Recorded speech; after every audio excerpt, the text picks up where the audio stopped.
Hai, Assalamualaikum. Hari ni kita akan refresh tentang topik tingkatan 1, bab 1 iaitu nombor nisbah. Okey, pertama sekali kita nak tengok susunan nombor dalam garis nombor. Penting ya supaya kita tahu nombor positif kat mana, negatif kat mana. Okey, kalau garis nombor kita akan bawa anak panah. Tengah-tengah dia adalah kosong. Okey, selepas kosong iaitu kanan kosong. Saya padam dah jadi macam tita pula. Okey. Then kanan kosong kita akan adalah nombor positif. Selepas kosong semuanya nombor positif. Tambah 1, tambah 2, positif 3, positif 1, positif 2, positif 3.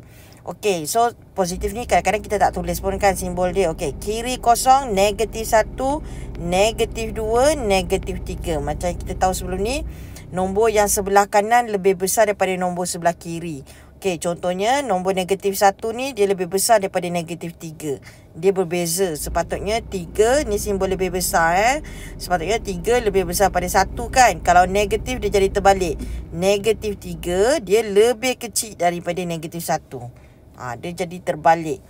Okey, negatif 1 tu yang lagi besar daripada negatif 3. Sebab tengok ni, negatif 1 lebih kanan daripada negatif 3 dalam garis nombor. Okey, so itu soal garis nombor. Kedua, macam mana kita nak tambah tolak. Okey, nombor positif dengan negatif ni bila berlaku operasi aritmetik iaitu tambah tolak ke darab ke semua dengan nombor positif negatif integer ni, ramai yang confuse. Okey, contohnya kalau 2 tambah 3 kita dah tahu dah 2 tambah 3 5. Tapi macam mana pula kalau negatif 2 tambah 3? Kadang-kadang ada orang terbalikkan sahaja. Okey, macam mana kita nak buat? Kita ingat negatif ni maksudnya kita hutang orang. Okey, positif ni maksudnya kita bayar kat dia. Okey, negatif adalah hutang, positif ni kita bayar kat dia. Macam mana? So maksudnya negatif 2 ni maksudnya kita hutang orang RM2. Negatif 2 maksudnya kita hutang orang RM2. Kemudian positif 3 tu bayar. Positif bayar. Kita hutang orang RM2, kita bayar RM3. Jadi tinggal berapa? Tinggal 1 lah, ada baki dia 1. 1 ni hutang ke? 1 ni adalah bayar. So hutang RM2 je, kita bayar RM3. So lebih dia 1. So 1 tu positif lah sebab duit dia lebih kan. Jadi kita tak tulis lah kat situ. Okey, contoh kalau saya nak negatif 5 tambah 7. Okey, bila negatif 5 tambah 7, okey, saya tukarlah supaya dia jadi nombor yang lagi besar.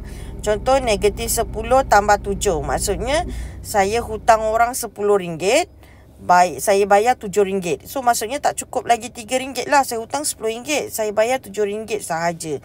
Jadi RM3 ni bukannya duit balance saya. RM3 ni adalah hutang. So kita letak negatif.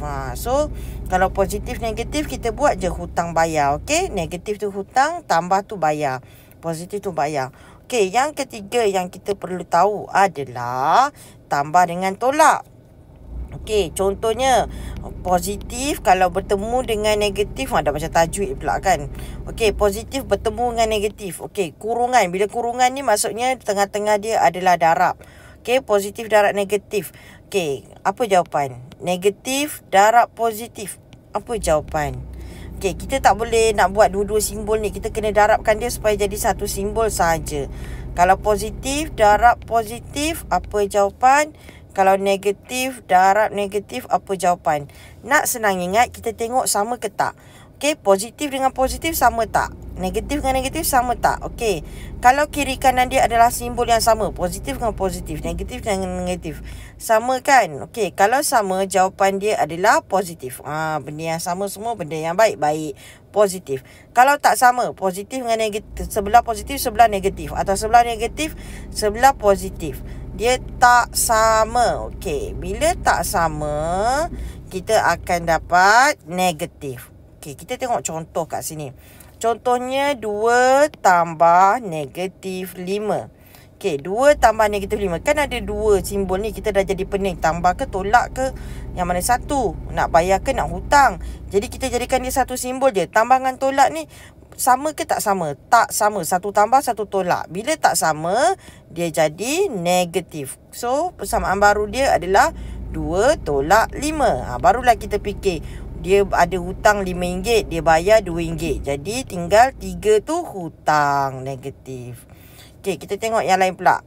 Contoh 3 tolak negatif 4.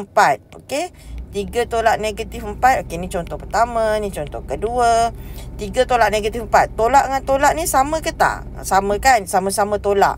Bila sama, dia jadi positif kat tengah-tengah. So, 3 tambah 4. Dapatlah 7. Tu maksudnya bila tak sama negatif, bila sama positif. Kita tengok.